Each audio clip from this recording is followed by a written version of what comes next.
नमस्कार आदाब दोस्तों। तो चलिए आज हम फिर लाए हैं देश दुनिया की तमाम छोटी बड़ी ब्रेकिंग न्यूज़। तो खबरों को स्टार्ट करने से पहले आपसे छोटी सी रिक्वेस्ट है दोस्तों, अगर चैनल पे नए हैं तो चैनल को सब्सक्राइब करें, नोटिफिकेशन को ऑन करें और वीडियो को लाइक करें, अपने दोस्तों के साथ ज़्यादा से ज़्यादा शेयर करें। तो आज की सबसे पहली और बड़ी खबर में आपको बताएंगे दोस्तों, सच हर कदम आपके साथ।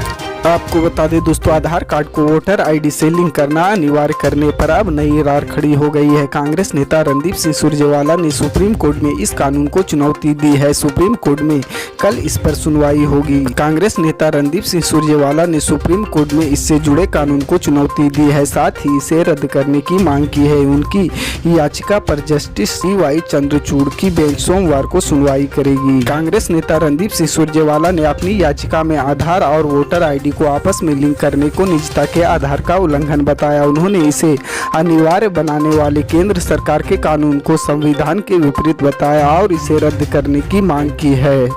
सच हर कदम आपके साथ।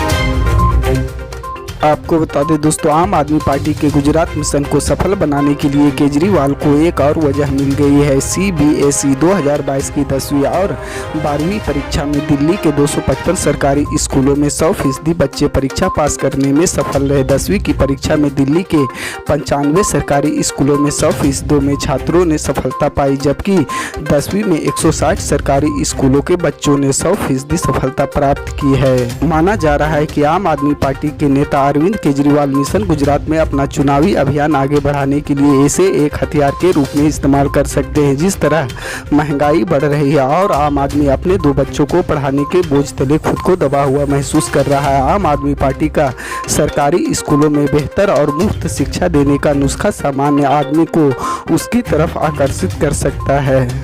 सच हर कदम आपके साथ।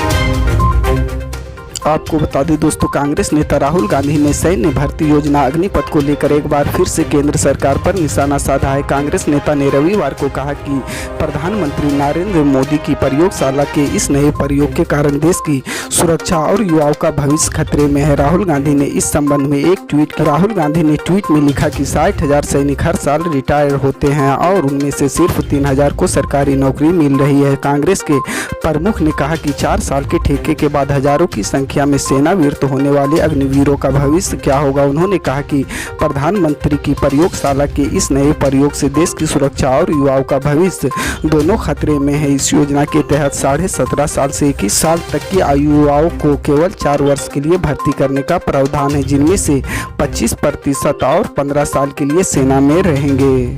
सच हर कदम आपके साथ। आपको बता दें दोस्तों, केंद्र सरकार को यूक्रेन से घर वापस आए चिकित्सा विद्यार्थियों को यह सहूलियत देनी चाहिए कि वह घरेलू या विदेशी कॉलेज में अपनी पढ़ाई जारी रख सके। यह अनुरोध तमिलनाडु के मुख्यमंत्री MK स्टालिन ने प्रधानमंत्री नरेंद्र मोदी से रविवार को किया। राज्य के साथ समन्वय से यूक्रेन से विद्यार्थियों को निकालने के लिए केंद्र द्वारा उठाए गए त्वरित कदमों का जिक्र करते हुए स्टालिन ने मोदी को लिखे एक पत्र में कहा कि विद्यार्थियों में निराशा की भावना है। केंद्र सरकार द्वारा पढ़ाई जारी रखने के संबंध में सामान्य रूप से ठोस कदम नहीं उठाए गए हैं। स्टालिन ने लिखा, मैं आपसे राष्ट्रीय चिकित्सा आयोग और संबंधित केंद्रीय मंत्रालय को संबंधित केंद्रीय अधिनियम के आवश्यक संशोधन लाने के लिए कदम उठाने का निर्देश देने का अनुरोध करता हूं, ताकि ये छात्र देश के चिकित्सा कॉलेजों में अपनी पढ़ाई जारी रख सकें। सच हर कदम आपके साथ। आपको बता दें दोस्तों, पीपुल्स डेमोक्रेटिक पार्टी की अध्यक्ष महबूबा मुफ्ती ने जम्मू कश्मीर प्रशासन पर हर घर तिरंगा मुहिम के तहत लोगों को राष्ट्रीय ध्वज खरीदने के लिए मजबूर करने का आरोप लगाते हुए रविवार को कहा कि देशभक्ति समय आती है और इसे थोपा नहीं जा सकता। यह मुहिम आज़ादी का अमृत महोत्सव के तहत 13 से 15 अगस्त तक नागरिकों को अपने घरों में राष्ट्रीय ध्वज फहराने के लिए प्रोत्साहित करने के मकसद से शुरू की गई है। मुफ्ती द्वारा ट्विटर पर साझा किए गए एक कथित वीडियो में दक्षिण कश्मीर के अनंतनाग जिले के बिजबेहरा नगर पालिका में एक वाहन के ऊपर लगे लाउड स्पीकर से एक सार्वजनिक घोषणा होती सुनाई दे रही है, जिसमें क्षेत्र के दुकानदारों से मुहिम के लिए तिरंगा खरीदने के उद्देश्य से 20 रुपये जमा करने के लिए कहा जा रहा है।